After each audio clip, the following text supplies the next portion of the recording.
Hi. So I wanted to go live today because there's just more information that I want to share with all of you than what my Thursday food for thought is giving you. So I'll probably do more of this because if you know me at all, I like to deep dive to make sure that you understand things. So last week, the food for thought was getting started by designing our life and setting goals. And I ask you to write down 10 things that you really, really want in your life. And I said, keep that list because we're going to use it later. Today, I put out a post that said, all right, let's take that list that you wrote and now look at it and circle or highlight on that list anything that you put on your goal setting list that you already have. And goals are about what you want to have, do, or be. So what was on that list of 10 things that you already have? My guess, none. Now, what does it have to do with anything? Well, I am learning so much from a life coach right now. I am 100% obsessed with learning about our brain, learning how our brains are wired, learning how we can reprogram our brains, learning how we can manifest what we want. In fact, I'm co-authoring a book on just that topic. Hopefully will be published this year, and some of you have been waiting a couple of years for that to be published.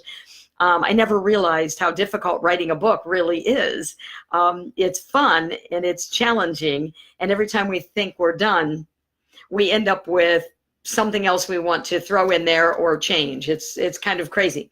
But anyway, I am literally obsessed with this topic of how we can maximize our human potential, how we can get unstuck, if you will. I don't know if that's a word, but how we can get unstuck and away from what is holding us back in our past, how we can reprogram the parts of our mind that we don't care for what it does.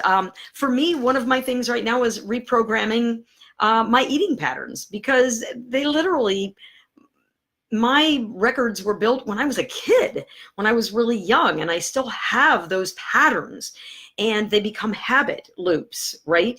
So one of the reasons that I'm on this journey is to help me reprogram my own mind. Well, you will be the beneficiaries of this, because I am such an avid reader and student of so many things that if I didn't turn around and do what I do to teach and coach, if I didn't give you what I'm bringing in, I think my head would explode.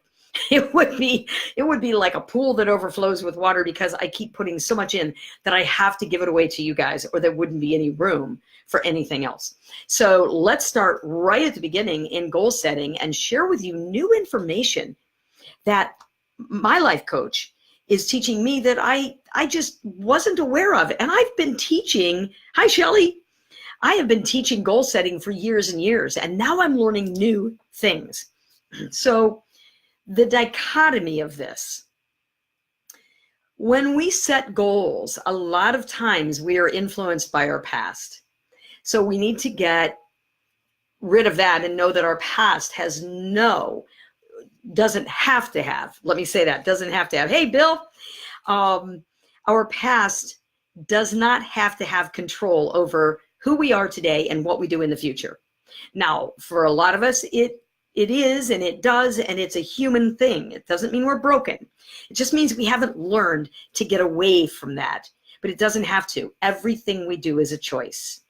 So we have the past, we have the present, and we have the future. So again, last week I asked you to write down a list of 10 things that you want or want in your life.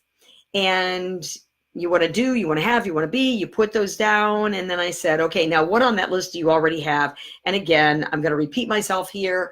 It was probably none. Because when we are taught to goal set, we are taught to goal set totally about our future and put down things that we don't have so that we can look forward and then step forward into things. Well, here's what I learned. we should take a look at that list. And that was today's thing. I even gave you a form that you can put in 10 things that I want that I don't already have, 10 things that I want that I do have. I'm already this thing, or I already have this thing, or I already do this thing. But you probably didn't think to write it down on a goal. Now, let me first explain why that's so important and what I've learned. It's just all new to me too. And that is this, that when we goal set to the future, many times what's happening is we are looking for something out there to make us happy.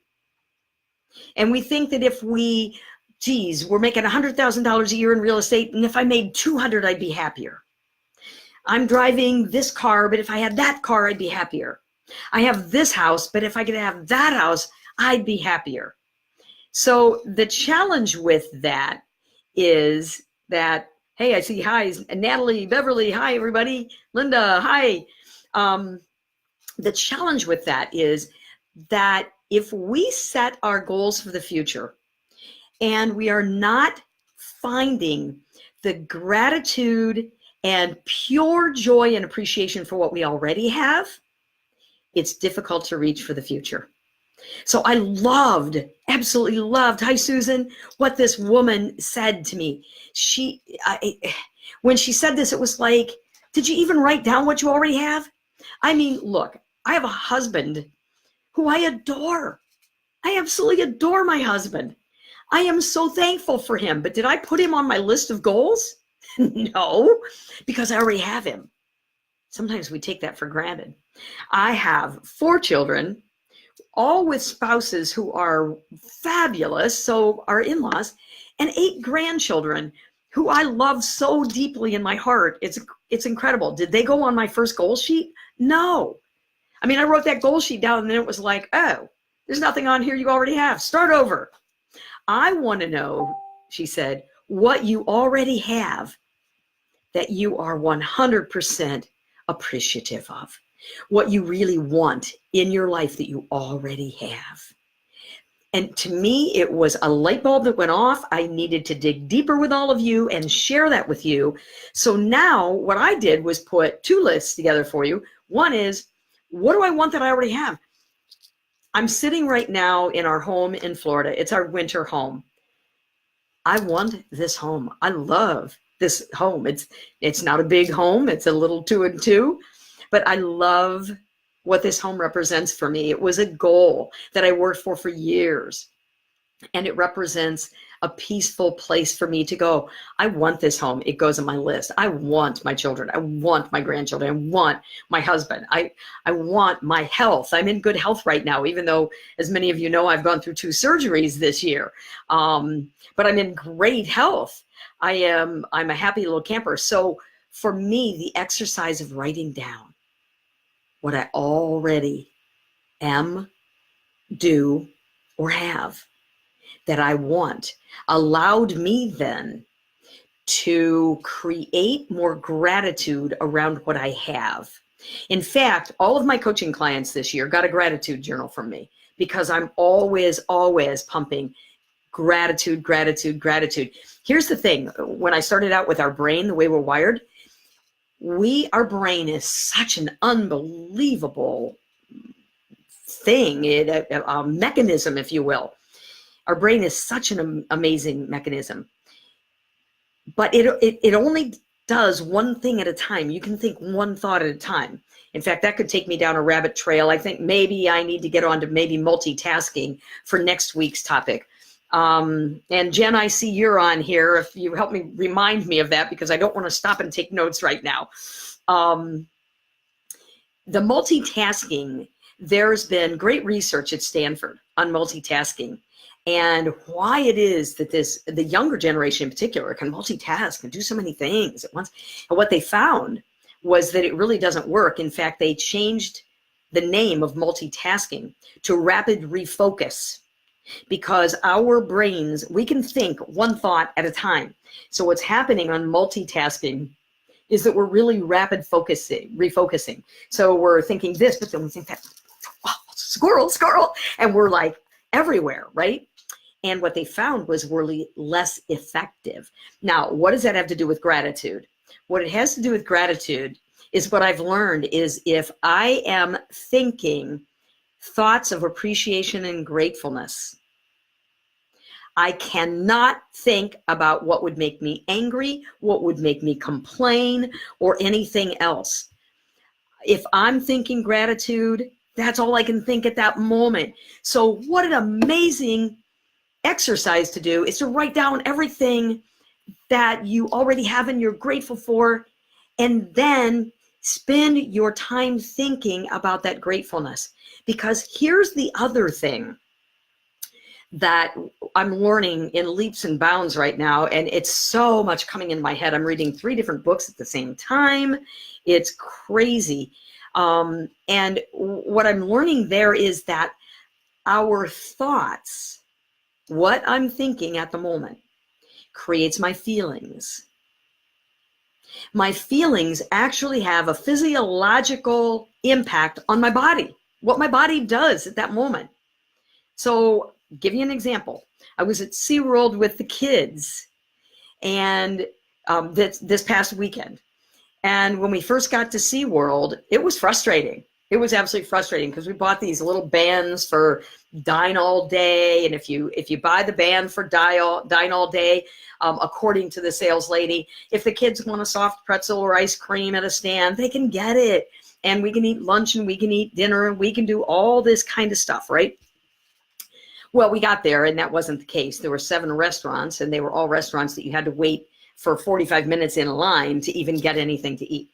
So I found myself frustrated. When I found myself frustrated, I realized if I'm feeling frustrated because of what I'm thinking.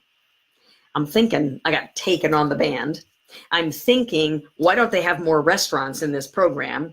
I'm thinking they don't have this set up well. My thoughts were creating my feelings. My feelings then were creating a tenseness in me. It's all tied together. So my big point of this whole thing today is if you're thinking gratitude, if you're thinking appreciation for what you already have, then that will create emotions and feelings of satisfaction, hopefully inner joy. And there's another topic I need to take off on later is the difference between joy and happiness. Because to me, those things in our goals that we're reaching for, and yes, we should have things that we're reaching for. But I guess the bottom line is this: you will be so much more equipped, so much better equipped. I will be so much better equipped to go out and get my goals and do what I need to do if I'm experiencing inner joy. What I get in my environment, what my environment provides me, what my children provide, my husband provides, my home in Florida provides, all of that stuff, that provides happiness. Happiness is dependent upon circumstance. Joy, though, joy is in here to me. Now, there will be many people who might disagree with me, and I think that there's a book in my future about joy and happiness. Because to me, joy is something that if I have it inside because I want what I have, I appreciate what I have, I'm grateful for what I have.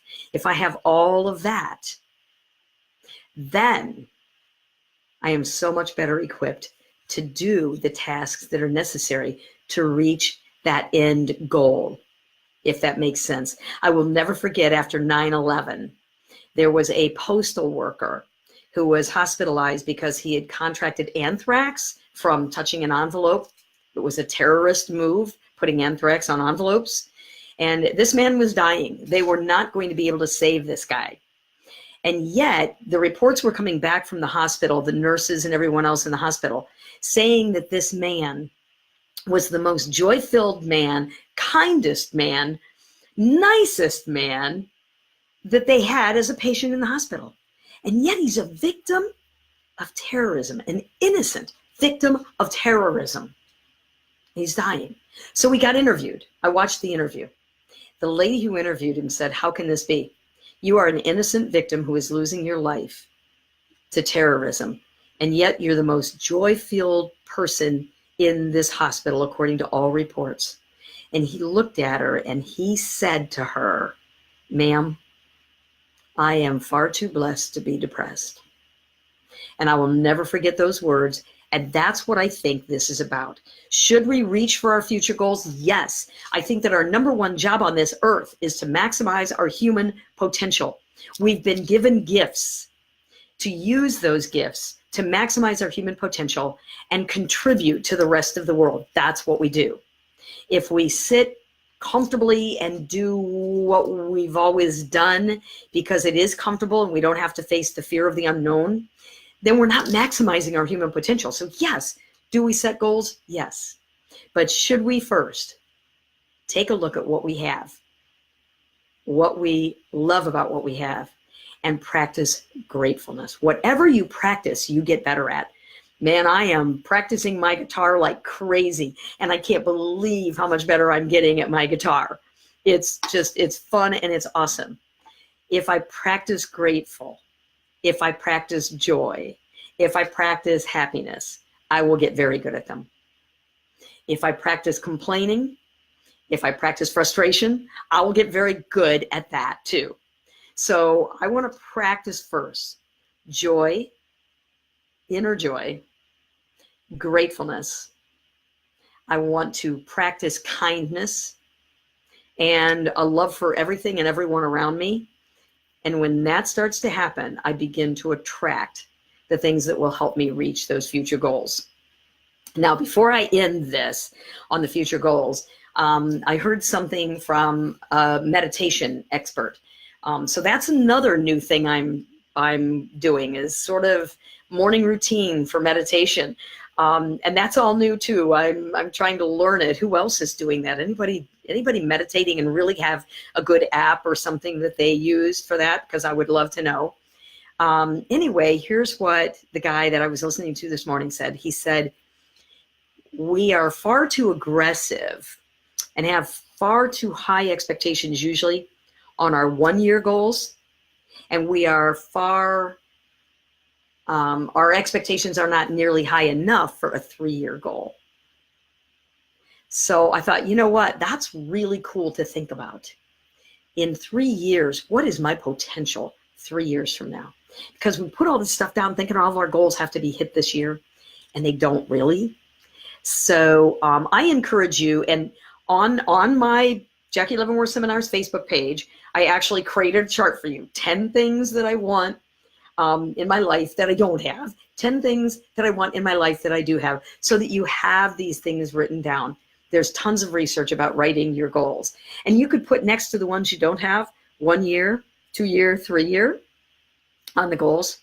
I think when you design your life, I mean, I'm guessing that if you're on this live broadcast that you are a realtor or in real estate in some capacity. And if you are, then I think that we need to understand that we are in real estate. Real estate, as much as we love it, most of us really love it, even with its emotional ups and downs, we love what we do. We have a passion for what we do. It is still the vehicle that should monetarily fund the life that you design. It's one of the hardest things with my personal coaching clients and even my group coaching clients. One of the hardest things for them to do is design their life, because we've had a hard time learning to dream. So now at this point, I'm going to go back and see if I have any questions. A lot were high. Linda, when it comes to your goals and the things you strive for, ask yourself, am I in control of them, or are they in control of me? That is great, Linda. I love that. Yeah. Do the goals control you, or do you control them? Are your thoughts, and let me go back to that. Are your thoughts controlling you, or are you controlling them? Becoming mindful of what you think at every moment and having systems in place to change your thinking to what will feed your feelings and emotions, and ultimately your emotions better, is really good. And I know I got this first from a book by Jack Canfield. And the book was The Aladdin Factor. And I read it years ago, probably 15 years ago, where I made this shift in my life. And what that book talked about was when a negative thought hits my mind, that I have the power to say, cancel, cancel, cancel, and think something positive. For me now, that would be something grateful. That something I'm grateful for. And it totally shifts everything, and you don't get drugged down in the mire of the negative thoughts. So cancel, cancel, cancel. That became my system for that. All right, thanks for that input, Linda. Love this. We'll come back. Rapid refocus. Yeah, good. Susan, just listened to a podcast about that today, about rapid refocus or what? Okay, and the recommending Molly Fletcher's podcast, Game Changers, with Celeste Headley, ways to have a better conversation. They touch on multitasking. Good, good. I will get into that. I'm loving podcasts. Oh my gosh, I've got Bluetooth headphones, and every minute that I am not like into my work and stuff like that or playing my guitar, I'm listening to podcasts. They're phenomenal. They are just phenomenal. Jill, you like my hair? Oh, thank you. This is my hair after exercise. So thank you. Hey, Michael. Meditation and yoga, Jill. Good. Any input that you have to help me or anyone else, we would love it, because here's what someone said to me years ago too. Jackie, if you do not set the stage for your own day, the first person you talk to will. And that was pretty scary. So I think setting up that ideal day, which is part of the meditation that I want to do, is how do I want today to unfold? What do I want to accomplish today? And then I go in and time block whatever isn't already time blocked in there. I'm going into time block how to do when I want to do this, when I want to do that. So setting up our days is great. Hi, Dana. Linda, awesome book, The Daily Stoic. Yeah. Okay. 366 Meditations on Wisdom, Perseverance, and the Art of Living by Ryan Holiday. All right. So I take it, Linda, that those are two different books, The Daily Stoic and then The Art of Living. Thank you for this. So look, I went live today and I'm learning from all of you too.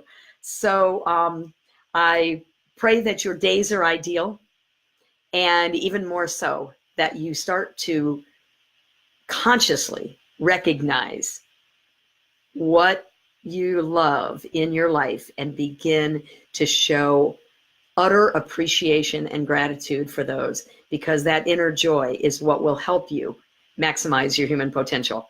All right, so seeing no questions or anything. Oh, it's one book. Linda said that's one book.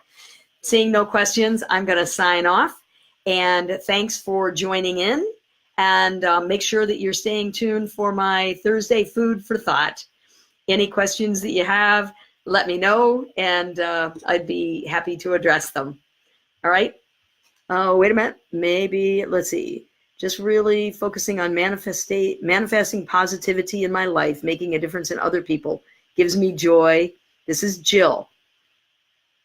Gives me joy realizing things that no longer serve me. Good. Good. And Dana, love your quote about staging your day. Would love to share it. Absolutely. Anything I give here is shareable. So please, let's march out into the world and help other people find inner joy too. All right. Hey, George. I'm going to end the live video and would love to hear from all of you in your comments if you have questions or anything else. And stay tuned, because I think mindset is really, real estate's been my world for 32 years. So I will definitely have things on that, but I believe mindset's huge, just huge. All right. Make it a great day. Bye, everyone.